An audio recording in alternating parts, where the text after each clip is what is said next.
Now, I've been a Christian for quite a long time, and from 2005, so I'm very experienced.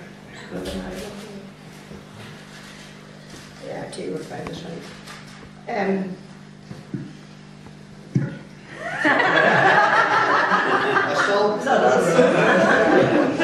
Yes. Well, I give me breath on it, please. First of all, I'd just like actually to pray first. Thank you, Heavenly Father, that we've all come here together to praise and glorify your name and to give thanks for each day that we have, Lord. And I hope this testimony that I give out tonight will help someone out there, I don't know who they are or what they are, young or old. There may be something in my story which is true to them. And if it is, Lord, let them come and ask me. If I can answer that question, I will answer it. So I just ask this in your holy name, Father. Amen. Right, I'm Pat. I am actually originally from Donegal. I was an adopted child.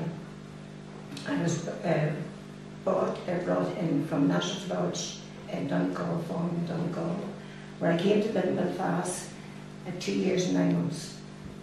And I have a brother. I don't know. I don't even know where he is or anything about him. But that's not the question.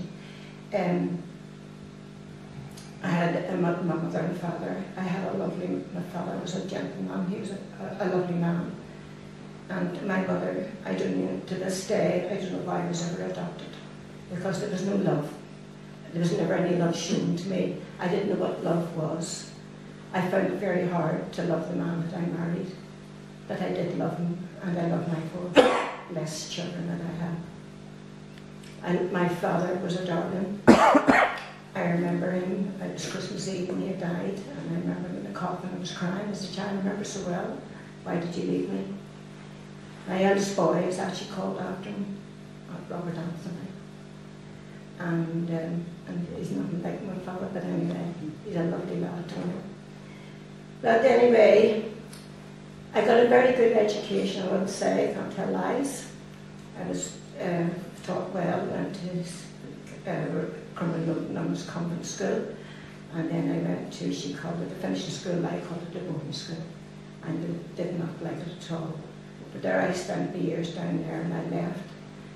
And the only reason I wanted to join the army in those days was to get away from her clutches, so I didn't want to be in the house with someone that didn't want me, didn't ever want me from day one.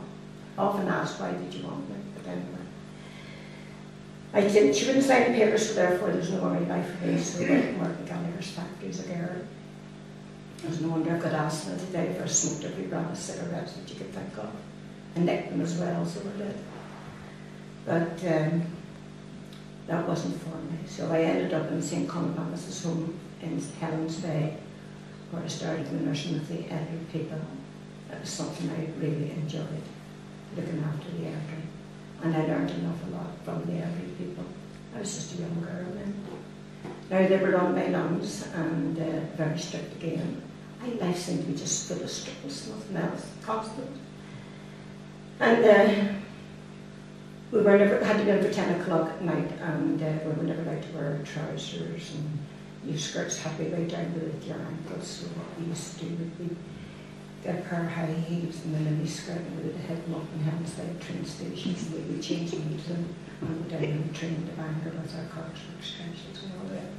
Taking me with the ladies, the ladies at Bangor. But that was my youth, I mean, that's what I did. And we were in for 10 o'clock at night. But this one night, we didn't make it. We spent all the money we had. And I just said, look, I'll get us all home, don't you worry. There was no fear in me, say then. I think the fear was thrown over. I said, I'll get us home. So I got us up onto the Bangor Road. And I had a mini skirt on me then, and long legs and high heels that length. And I pulled that skirt as far as I could pull it up. And I got us all left home. It was Ian Davis, and the passenger was the man that I married, but I didn't fancy him, I fancied the driver. He was gorgeous. But anyway, I got Bertie, and Bertie was to be my husband. And Bertie used to go down every night waiting for me, hanging over the fence waiting on me. Well, anyway, Bertie and I married, so we did. And we got a house. We used to live with his mum. We lived in Miskelly, and then we had her drummed out of Miskelly, and then we lived down the Clandy Boys Road, and that was where I birthed my 4 children. I have 2 boys and I have 2 girls. And I'm very proud of those 4 children today. It was a hard life, and it wasn't an easy life, I can assure you. But they appreciate us today, to this very day. Those children still appreciate that. They often tell me the wee stories, different things. But anyway, things didn't work out with Bertie and I. We divorced, so we did.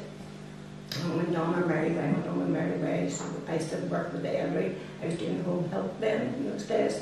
But then I got a job in St. Columbanus's, not St. Columbanus's, Alpine House on Ballyholme Road, which was good. I enjoyed it there. I worked there for 20 odd years. I was an officer in charge at home. I did everything in it, medication and everything.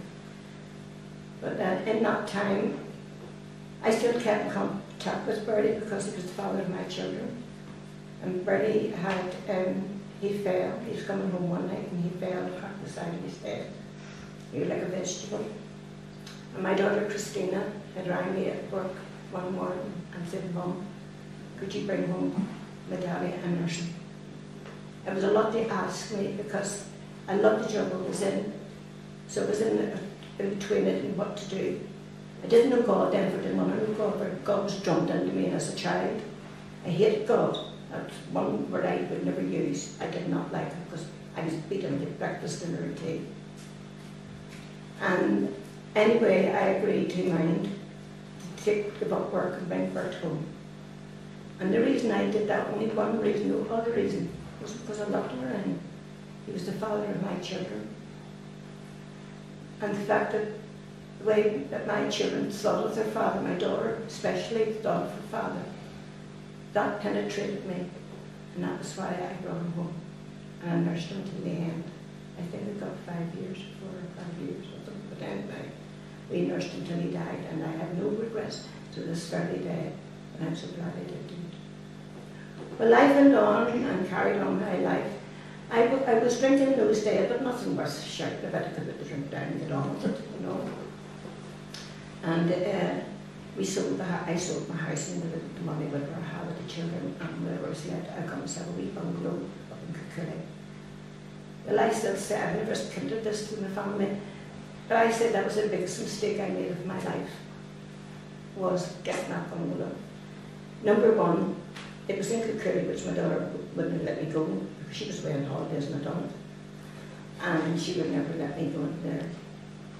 But anyway, that was where my trouble started. I was lonely, I was depressed. There was no reason to be too lonely or depressed. I had everything there that I wanted. I have a lovely home and all the rest of it. That loneliness crept in, and I turned to drink.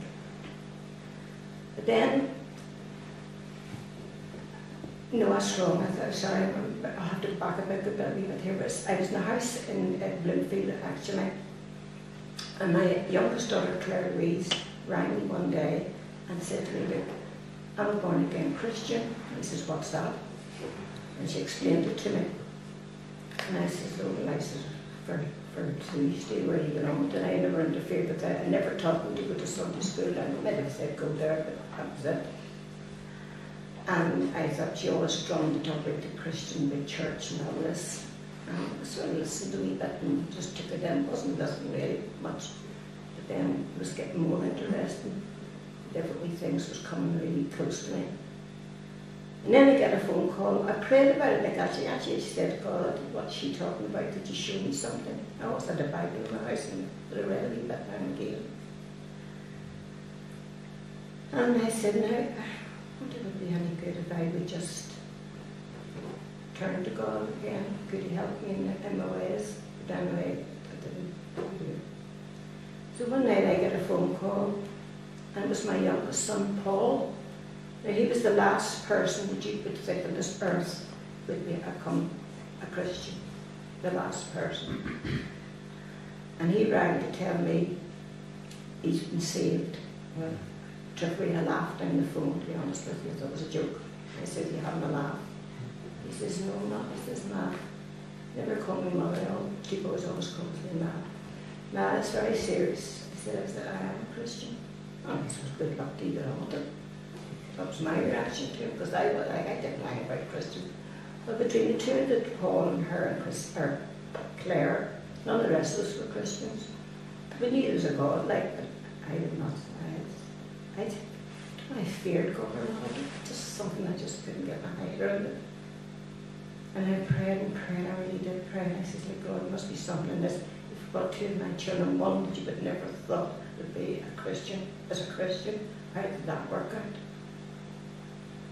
But anyway, I got talking to a good friend. And she started talking to me about the church.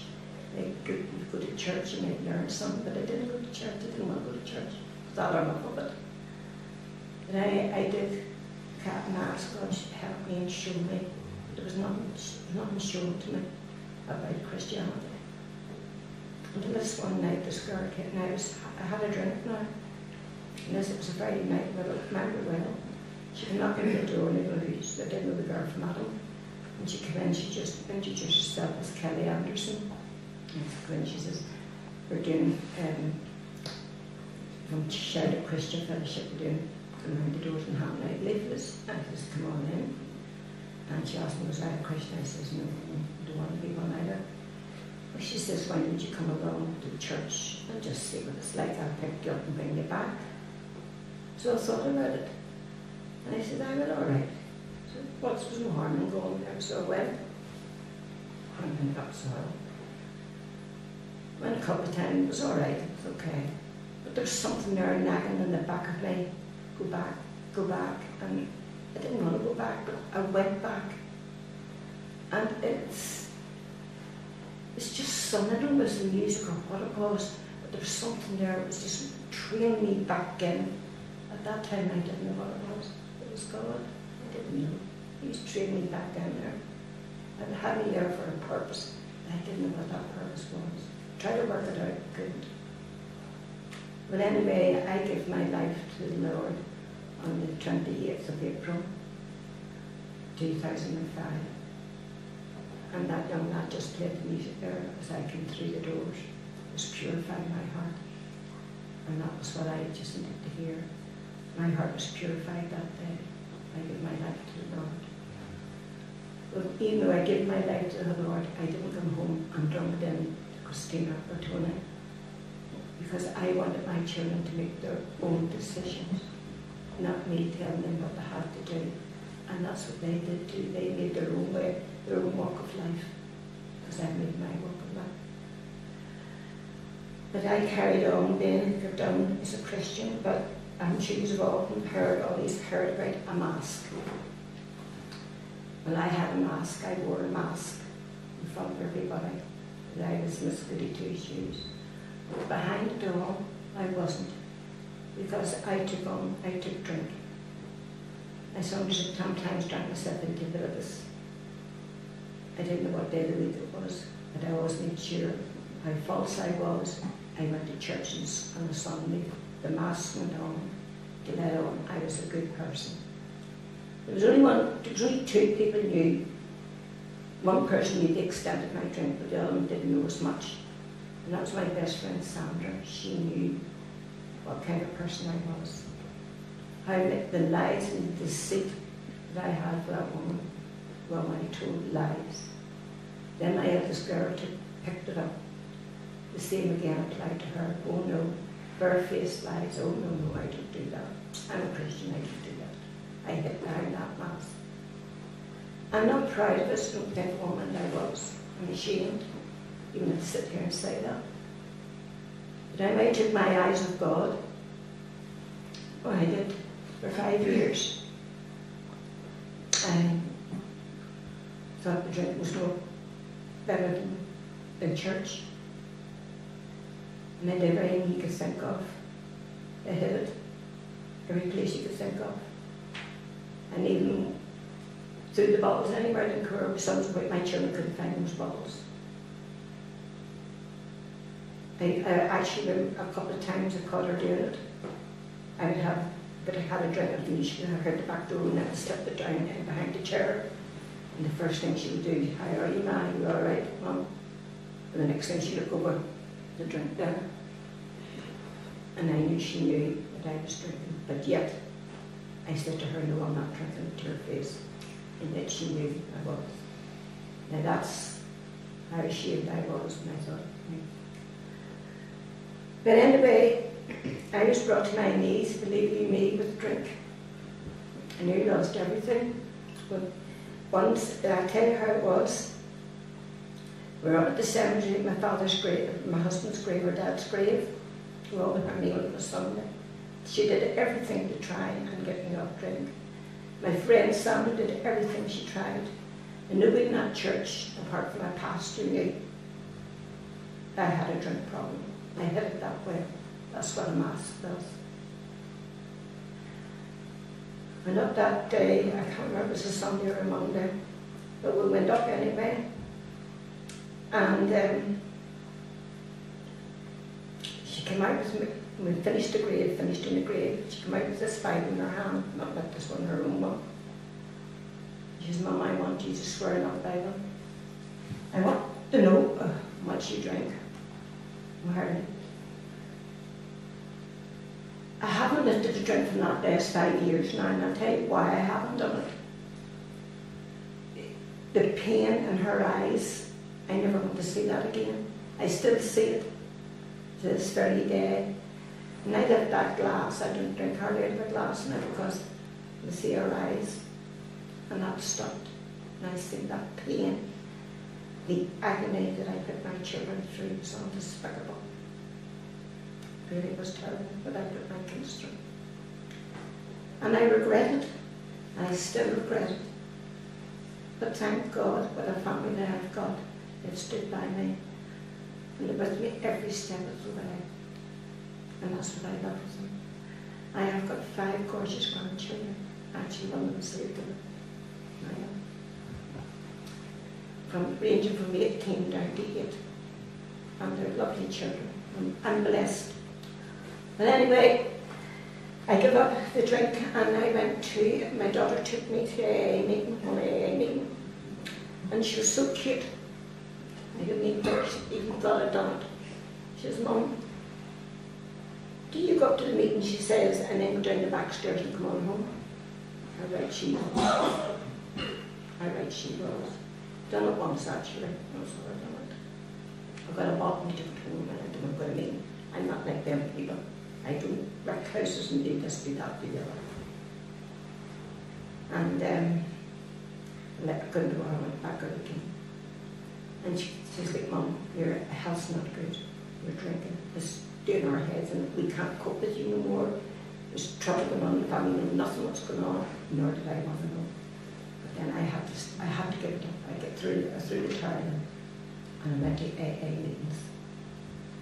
Now I have a lot to give to AA, and I got my higher power back in AA. And believe you me, I don't know what he's done to me, but he's put me in places where I never thought I would be, and the things that I've been doing. It's unreal. The gifts that he's given me is unbelievable. I had prayed very dearly to feel I needed to do some more to help. I need to give back what I've got, to give back to what I was taking. For God to give me something to do, and I prayed to enter the prisons. I didn't know how to do that job. I didn't know where to go. Well, I went to a place where I shouldn't have been.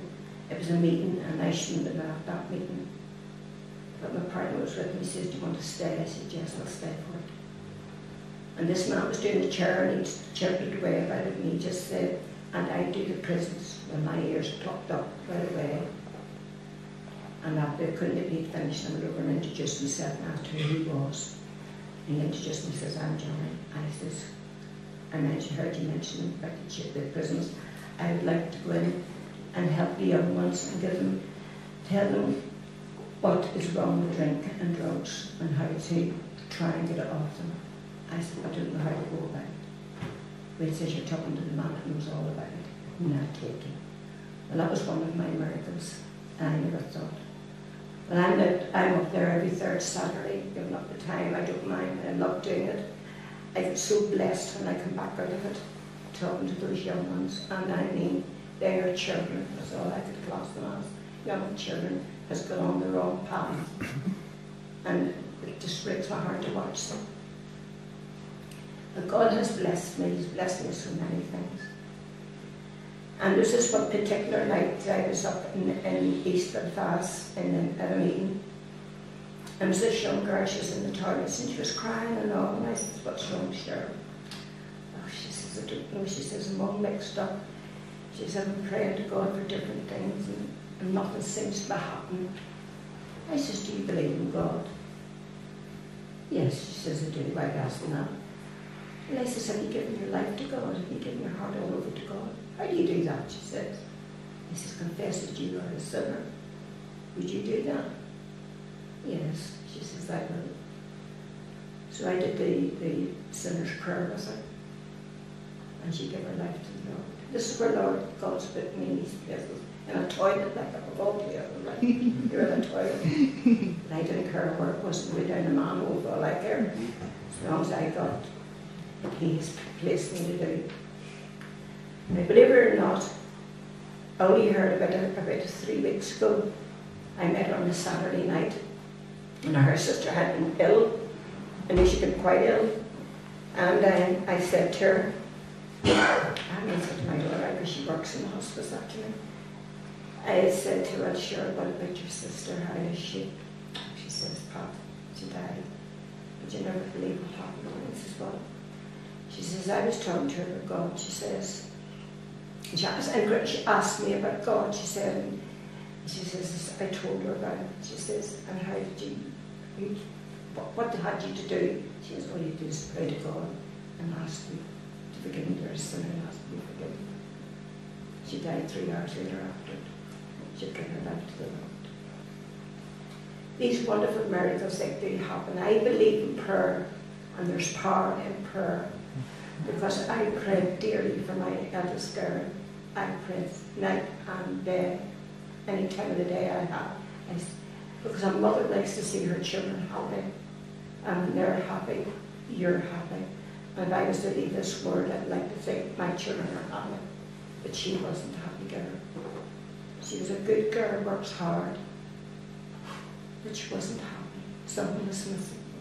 But she's a Christian. Something was missing in her life. I asked God, please God, if you hear me, please let her meet a good man, but he has to be a Christian. Please, Lord, please. And I begged him, and I prayed and prayed. And I couldn't believe it. Somebody was. She rang me around the phone. She says, Mum, I have something to tell you. I thought something happened to her in the car or something. I wasn't expecting them to hear. She says, but don't tell anybody. She haven't told anyone yet. That's just what it is. She said, I met somebody. Well, the yells of me down the phone was lovely. I says, brilliant. I says, yes, do you know him? Yes, Mum, you know him. Call him Mark. I says, Mark. And he says, who's that? Mark Irvine. Well, little did I know it was Mark Irvine came to be with my daughter. 2 Christian people, and God has answered my prayer again. I love, it's the way He treated me, the way I take my eyes. This is what I'm trying to get. I walked away from Him those many years, and He brought me back in. And I just love the Lord.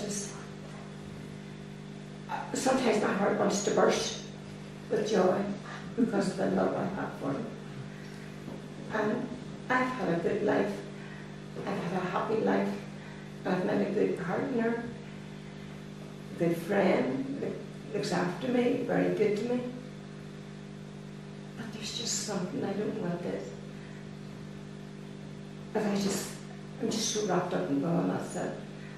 And you know, sometimes when things are around, maybe just giving up, the cat and the dog shouting at them and all the rest of it. But I do, and I talk to my son quite a lot. He's backslidden. And I keep praying to God, that God will bring him back. But I've often told him, God never leaves you, nor does He forsake you. You're His child. I am a child of God, and I am proud of God.